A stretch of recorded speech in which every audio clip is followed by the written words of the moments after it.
Bom dia, segundo ano, tudo bom? Como é que vocês estão? Bom, hoje nós temos correção de exercícios, certo? Páginas 55, 56 e 60. O exercício 1.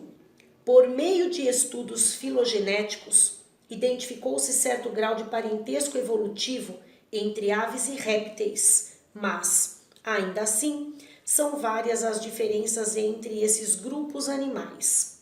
Cite as principais adaptações evolutivas das aves que possibilitaram seu avanço para maior variedade de ambientes.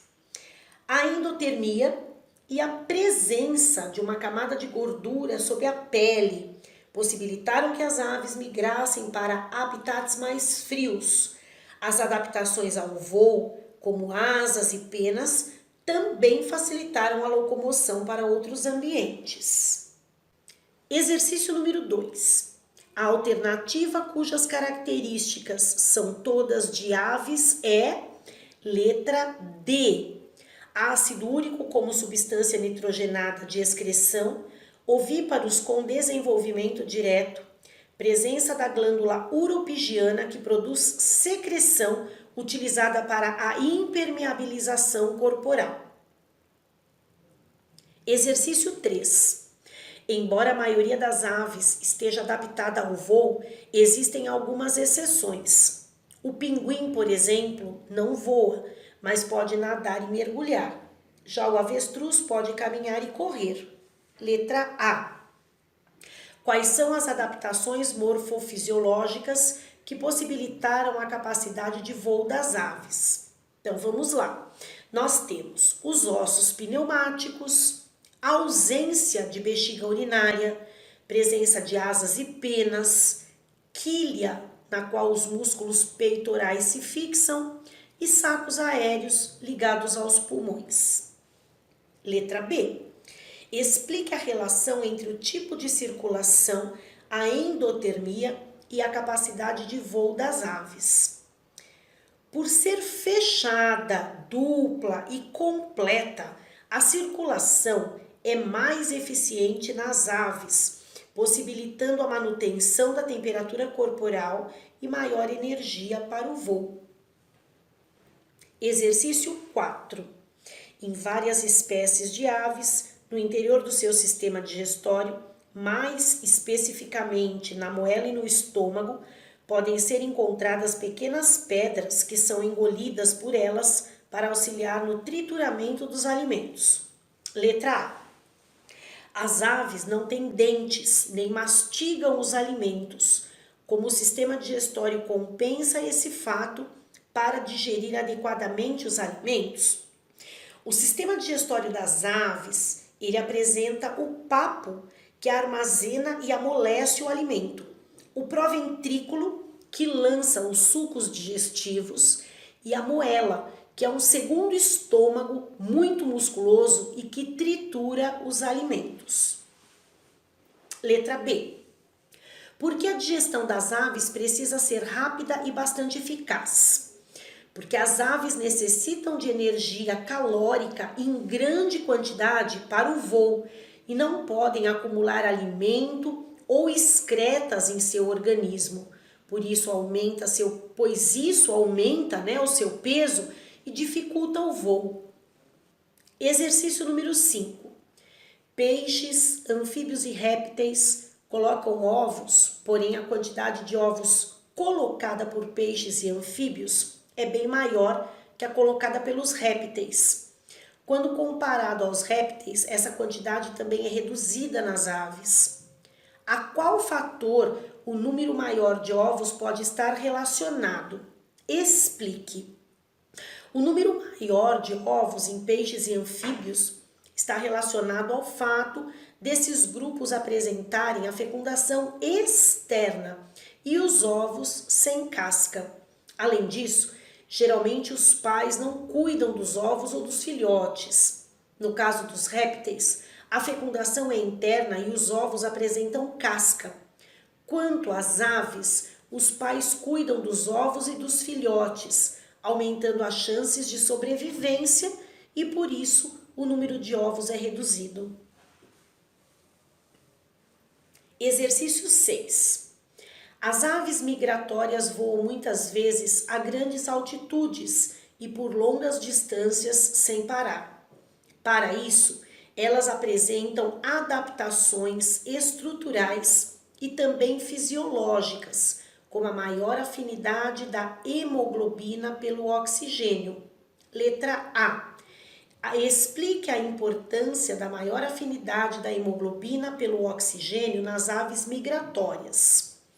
Ao voarem em grandes altitudes, as aves encontram um ar rarefeito, pobre em oxigênio. E para aproveitarem ao máximo esse gás, é necessário que suas hemoglobinas tenham muita afinidade por ele. Letra B.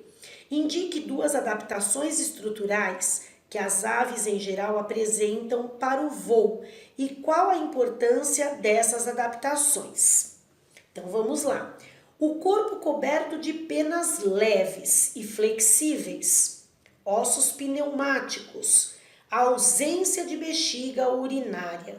Essas adaptações auxiliam na diminuição do peso corporal, essencial para o voo.